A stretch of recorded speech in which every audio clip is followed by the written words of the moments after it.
Hi everyone. So I'm back home in Sydney, Australia, and for those of you who recognise just over my shoulder the world famous Sydney Harbour Bridge. The capital of this country is actually Canberra, for those of you who probably don't know.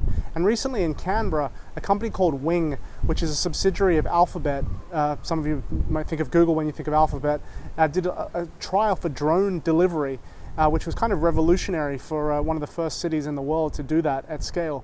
And as you can imagine, Australia is sparsely populated, so getting the last mile of distribution for online shopping and e-commerce is quite challenging for places that aren't really in the scalable major cities. So this is kind of revolutionary for its kind.